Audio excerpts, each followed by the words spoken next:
This is good. Well, this is a great advertisement for the Fringe, if nothing else. Oh my god, hey! Welcome back to my Stager YouTube channel. If you are seeing my face for the first time, my name is Mickey Joe and I am obsessed with all things theatre. I'm also an independent theatre critic and a content creator based here in the UK, and this is my channel on YouTube where I review shows that I've been invited to see over here, and I talk about theatre, drama and news and gossip that is happening worldwide. And today I have a very specific video for you because I'm here to tell you all about the Edinburgh Fringe Festival. Yes, the time has come. Finally, the Edinburgh Fringe Festival is fully back in the UK, in Scotland specifically, and it is taking over Edinburgh for the entire month of August, where it will play host to thousands of shows, theatre, musicals, opera, cabaret, dance, predominantly a lot of comedy, circus, burlesque, drag, and a surprising amount of Australians. So if you know nothing about the Edinburgh Fringe Festival, this is something that happens every year in Edinburgh, in Scotland. It's this enormous festival that sees thousands of shows appearing in Edinburgh over the month of August and sees like hundreds of thousands of theatre goers arriving to see all of those shows. It is completely mental. It is arguably far too big for the city that contains it, and there's a whole dialogue we could have about how financially unsustainable the Edinburgh Fringe is becoming, but that's for another time. Today, I am just here to tell you all about the festival and recommend what you should do if you are going this year. If you're going for the first time, if you know nothing about the Edinburgh Fringe and you are anxious, this is your Edinburgh Fringe how-to guide. Or if you've always thought about going to the Edinburgh Fringe, maybe this will sell you on the idea. So what I'm going to talk about today, I'm going to talk about how to plan for the Edinburgh Fringe, what you should bring with you, how to identify what kind of shows you might want to go and see, some good ways to get tickets, and just other general top tips about being at the Fringe and stuff that will make your life easier. I'm an enormous fan of the Edinburgh Fringe. I have been twice. The last time I was there for 11 days and I saw 75 shows. I did very little else other than seeing shows and running between shows and shoveling street food down my mouth. Oh, it was the best. But I am a huge fan of this festival. I'm so excited to be going again in a few weeks, and as well as giving you all of my top tips, as part of this video, I'm also going to be giving you my list of the shows that you should go and see. I'm going to be letting you know my picks of the Fringe for this year, which is why I'm wearing my Fringe hoodie, which I probably haven't worn in approximately 2 years since the last Edinburgh Fringe. Oh my gosh, is there money in here? Is this money? No, that's a receipt, is what it is. That's the opposite of money. Also, I regret this immediately because it's far too warm. Excuse me. No, be gone. Be gone. Leave me, Fringe. Oh, no, I'm stuck. This is good. Well, this is a great advertisement for the Fringe, if nothing else. So let's talk about the Edinburgh Fringe.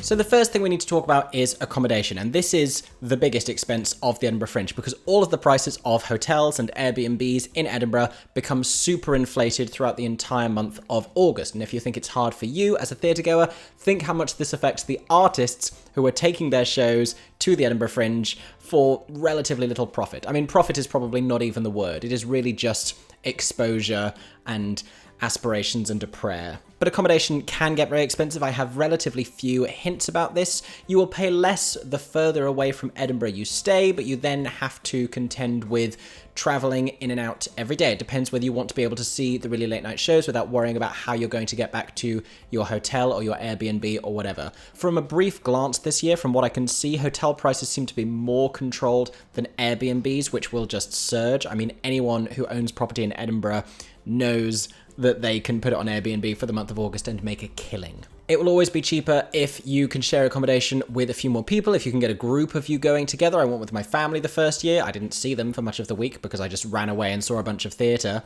On brand for me, very on brand. And the next year I went, I booked a room in a hostel like a year in advance because I wanted it to be cancelable. I had paid a little bit more, but I think I technically ended up with a private room that had 2 bunk beds in it, so I could have taken 3 more people with me, but I just used them as shelves for my many tickets and flyers.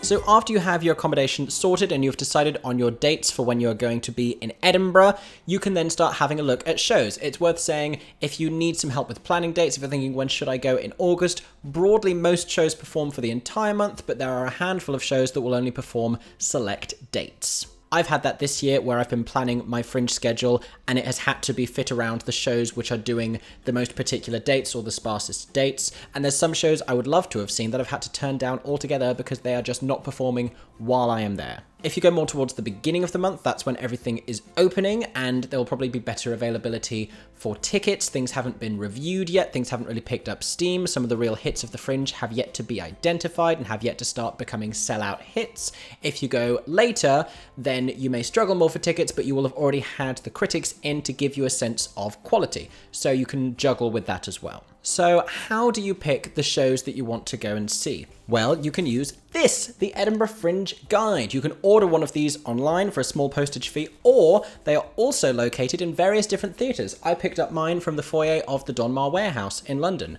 There's some at the National, I believe, at the Young Vic, various different theatres in London if you have a look on the edfringe.com website. Also some in theatres around the country as well, and definitely some will be available in Edinburgh if you are local. If you are local, you probably hate the Edinburgh Fringe because it takes over your hometown for the entire month. But this lists so many shows under different categories. We have comedy, we have music, we have children's shows, we have cabaret and variety, and the two sections I am always looking at, which are theatre and musicals and opera. It's worth saying sometimes things are listed slightly in a dubious section. There's some stuff in the theatre section that really ought to be in musicals, and there's stuff in the musicals that really ought to be in theatre. So if you have a look through both of those sections, if you're interested in those things may be in the wrong place, just an FYI. But this is what I have done predominantly this year. I have looked through those sections in this guide and looked to see what I would be most interested in. Now, if you're looking at musicals, be aware you have professionally produced musicals by various theatre companies. You also have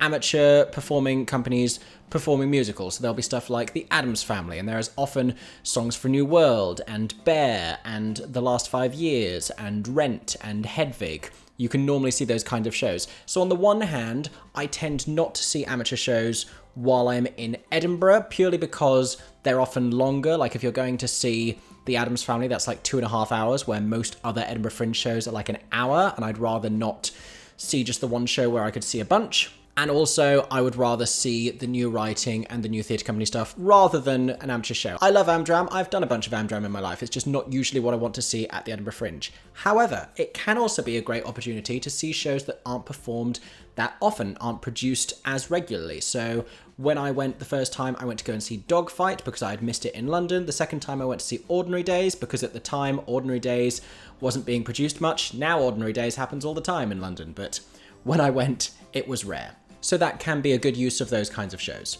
You will also get a lot of university theatre companies as well, producing shows up there, which you can say you might not want to see because they're just students performing shows. However, do not scoff. Let us not forget that Six, the musical, now a global sensation and Tony Award winner, was originally a student production. And that same student society from Cambridge University are taking another show to the Edinburgh Fringe this year, so maybe you want to go and see them perform. Another way of filtering through the list of theatre shows can be to look at venues. So as well as looking through my little program here, I looked at specific venues that I knew that I liked. So Summer Hall is a venue that has a great reputation for delivering prestigious award-winning theatre. Underbelly is somewhere that has delivered some really popular theatre shows in the past. I believe Fleabag originally came from Underbelly.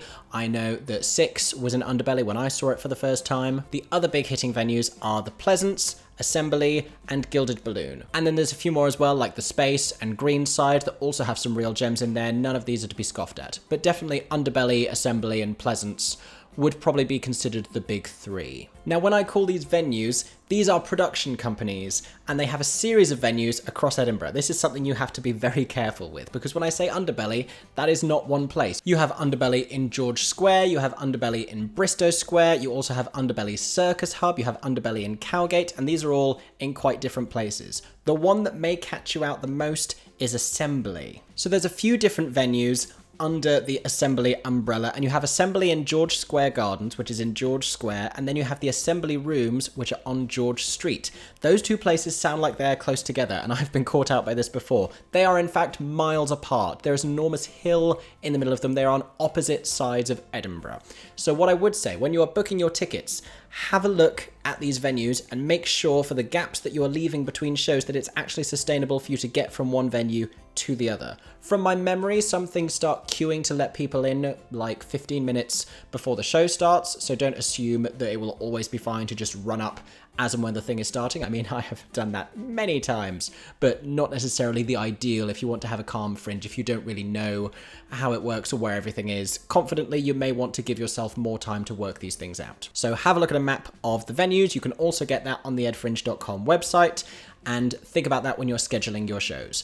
But if you want, you can be as reckless and crazy as I am and schedule yourself in for like 7 shows in a day. I've done a 10-show day before at the Edinburgh Fringe. Sometimes, if you're being clever about it and there's a few shows you like in the same venue, put them on the same day so you can go from one straight into the other. And you can back to back in one place all morning, then grab yourself some food, go over to a different venue and try and do the same thing in the afternoon.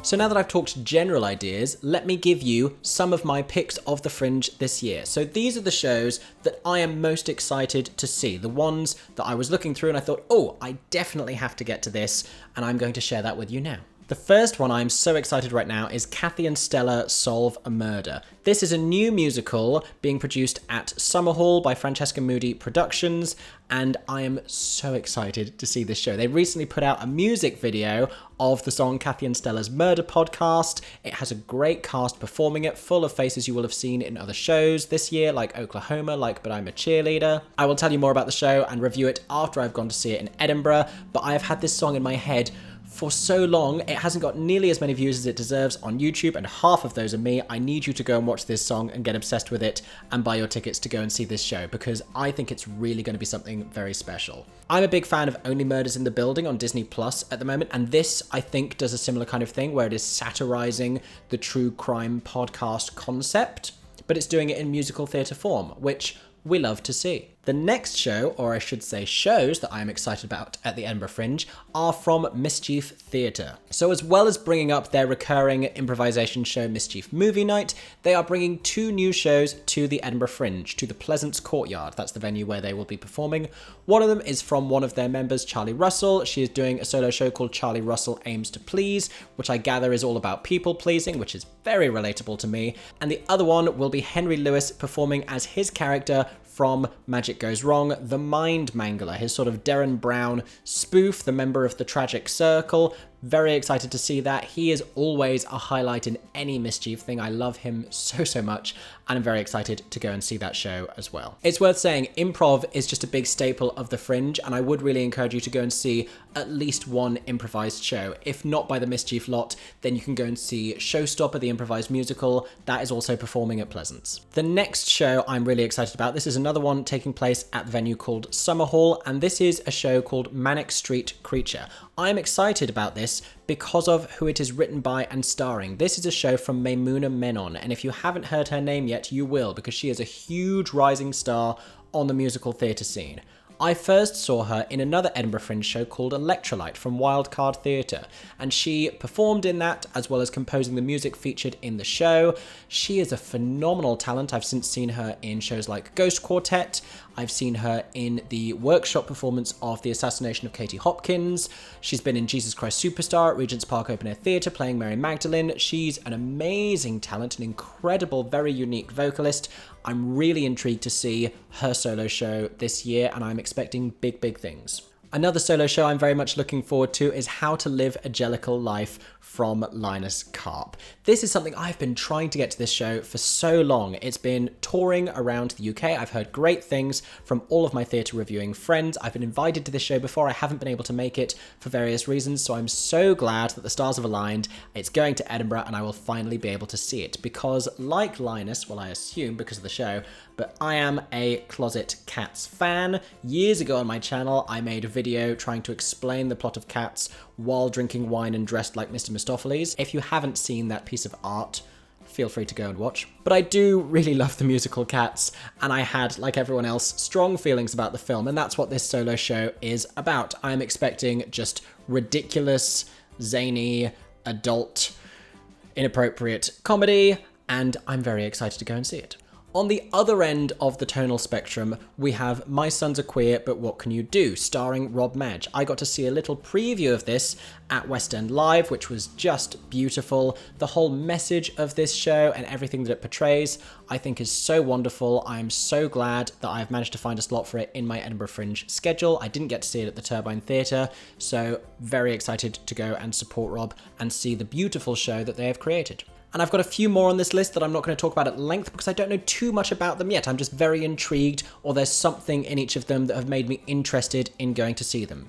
So there's a show called Hungry, also happening at Summerhall. I was invited to a preview of this at the Soho Theatre, but I wasn't able to go at that performance. I've heard some really great things about this. This is a play, and I'm never quite as good as I would like to be about working out which plays are really going to be the biggest hits at the Edinburgh Fringe. So I spend an awful lot of time looking at other people's lists and looking at word of mouth to see which are going to be the great plays, and this is one that's being talked about a lot. There's a gig musical called Bloody Elle coming to the Traverse Theatre. This, I believe, has already won a regional What's on Stage award. It has an awful lot of hype and word of mouth behind it.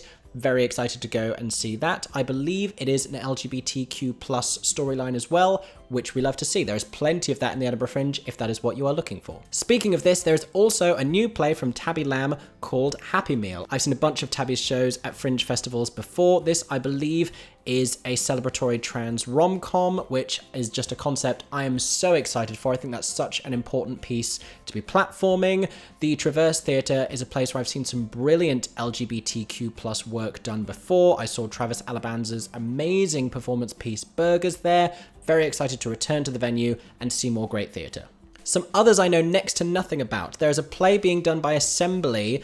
I believe it's at Assembly Roxy. I could be wrong about that. Have a Google. It's called Lottie Platchett Took a Hatchet, and it's kind of a comedic take on the Lizzie Borden case that also has a musical based on it. I'm intrigued of this because of the cast. So it stars Tom Lenk and Lauren Lopez, who you may know from Star Kid musicals. And it's really exciting to see US performers coming over here for the Edinburgh Fringe. I've actually seen Tom Lenk at the Edinburgh Fringe a couple times in the show Tilda Swinton Answers an Ad on Craigslist, which was hilarious. So very excited to see this one. I imagine it's going to be hilarious.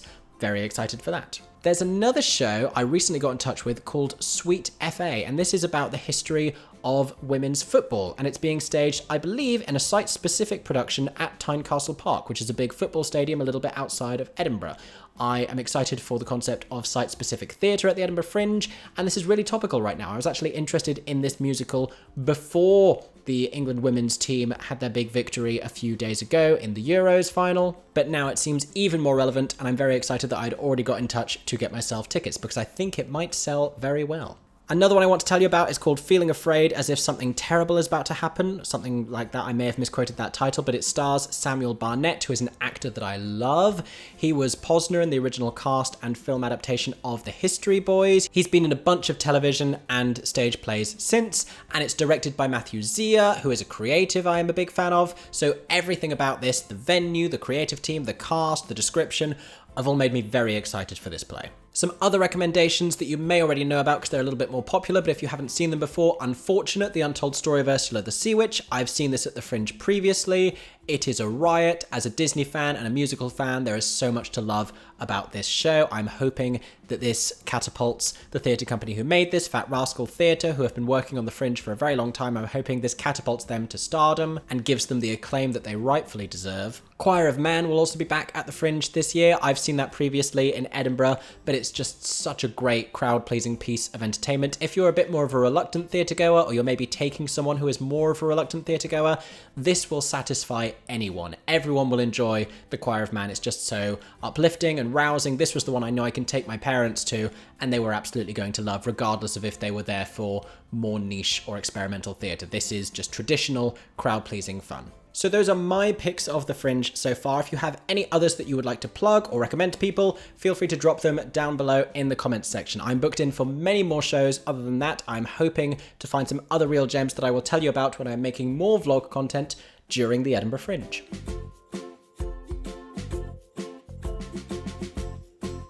So a question you might have is, when do I need to book tickets to these? Now, I don't always buy tickets in advance. For some smaller venues like the Traverse, or for some really popular venues like Summerhall, it does sometimes pay to book tickets in advance.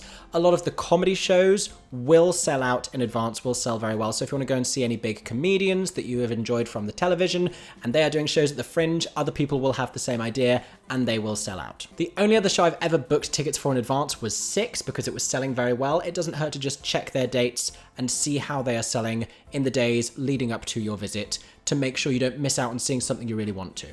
But I wouldn't say you have to book everything in advance. There is something called the Half Price Hut that used to exist. The actual hut itself will not be in Edinburgh this year, but there will still apparently be half price tickets available from the Edinburgh Fringe main desk, which is, I believe, on the Royal Mile. Also, if you're interested in comedy shows, there's also the Free Fringe. Many shows that you can go and see for free. Often they'll ask for a donation on the way out, but they are not ticketed in the same way that a lot of the theatre and musical shows from the big venues are. So we've established that there are different ways to do the Fringe and different levels of intensity that you can commit yourself to.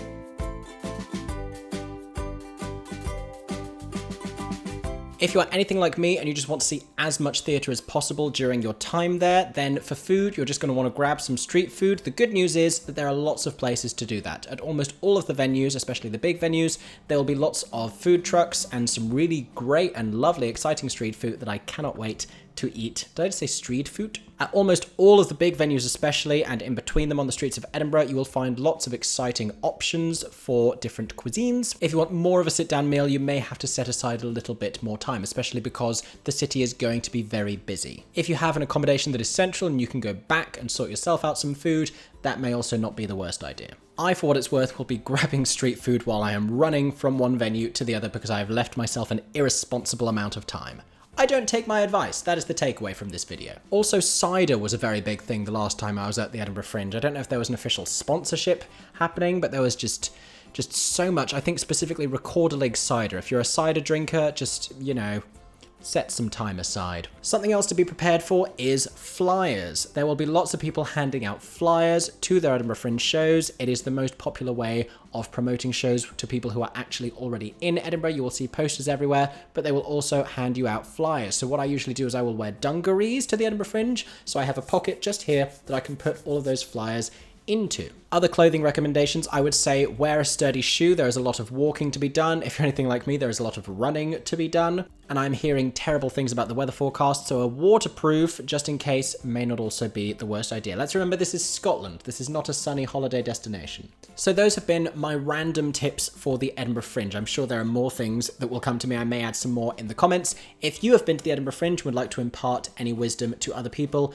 feel free to share those tips down below as well. But I would say just give yourself over to the joy of it, immerse yourself in the entire experience, and just get ready to commit wholeheartedly to this amazing, peerless, world-leading arts and culture festival. And if you're a big fan of the Edinburgh Fringe and you're not able to go this year and would like to live vicariously through me, I am going to be bringing you just so much vlog content in the middle of August when I am there. I am really excited about the stuff I'm going to be putting on my channel this year. Make sure you are subscribed so you do not miss any of that. Thank you so much for watching this video. I hope you enjoyed. If you did, make sure to subscribe to my channel for plenty more stagey content coming very soon, including more Edinburgh Fringe videos. If you want to give me a super thanks down below, that would also be hugely appreciated. It helps me endlessly as a content creator. You can also go to patreon.com/MickeyJoeTheatre to gain access to some exclusive photo and video content. I hope everyone is staying safe and that you have a stagey day. For 10 more seconds, I'm Mickey Joe Theatre. Oh my god, hey. Thanks for watching, have a stagey day. Subscribe!